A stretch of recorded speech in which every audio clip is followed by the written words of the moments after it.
Olukungaana lw'enjiri mu Omulabirizi Namirembe olusembi omwaka guno lwetabiddwako abantu okubadde bannaddiini ne bannabyabufuzi ebyokwerinda binywezeddwa nga buli ayingira asooka kwazibwa. Akuli ekitongole ekibulizi ky'enjiri Rev. Ismail asoose kwaniriza ntadde okuŋŋaanyika kino akikoze n'Omulabirizi Namirembe Uriba Force kyolwalira. Abakudde kazo ne Ssaabadikoni w'ekazo abakulembedde Minisita wa Kampala Betty Kamya asomye ekyawandiikibwa ng'okubuulira tekunnatandika. N'agamba nti Mirembe gwe aweereddwa ennyo ekisa, Mukama ali naawe. Omulabirizi w'e Bukedde Right Rev. Omulabirizi Egesa abadde omwogezi omukulu atandise okubuulira nga yennyamidde ku ngeri eggwanga gye litabanguse nga abakulembeze tebakyafaayo ku bantu be bakulembera. What about corruption? Ate buno obukenuzi. Do we have corruption today? Tulina obukenuzi leero.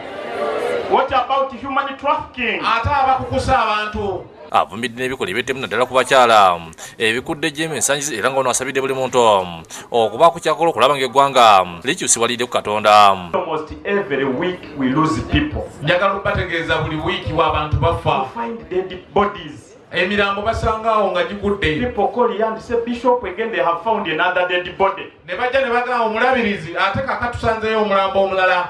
And most of them are women. Abasinga bakazi. And my question is, why women? Ekibuuzo kigamba lwaki abakazi? Asomeseza ku bikola eby'okutya Katonda n'obutamutya. Enjiri ebadde egenda mu maaso ng'olusitero ebiramu n'olukajja nga bakibira abantu b'endwadde ez'enjawulo n'okuba obujjanjabi ku bwereere. Rev. Munga akulembedde mu kuyimba ennyimba z'okusinza nga kino kikyamudde abantu.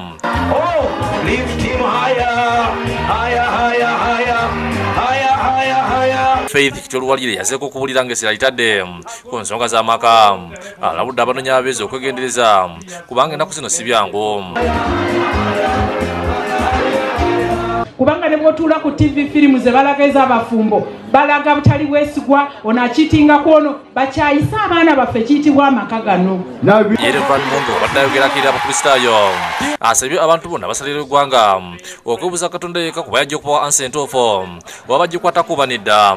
Kikwateko tachi tokikwateko. Don't touch it. Kikwate tachi tokikwate. Don't touch it. Kikwate tachi tokikwate. Don't touch it. Basajja bwe ne bakazi mwe. You men and women. Muwalirire kwekwata ku Yesu. Be strong enough. Mwekwate ku Yesu. Hold on. Mwekwate ku Yesu. Hold on Jesus. Mwekwate ku Yesu. Hold on Jesus. Mwekwate ku Yesu. Hold on Jesus. Bwana abagamba. When he tells you. Tebakikwateko. They don't touch it. Tebajja kukwatako.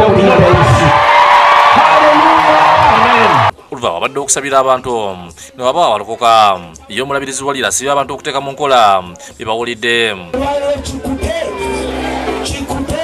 Asomoka okukukulembera ng'omuliro ogwokya yali bazikiriza era ali bamegga mu maaso go bw'otyo bw'olibagobamu n'obazikiriza mangu nga Mukama bwe yakugamba. Nsubuga Ismail yakusakidde eggulu eno ku lwa Bukedde TV. Ku birowoozo byammwe, ku bigambo byammwe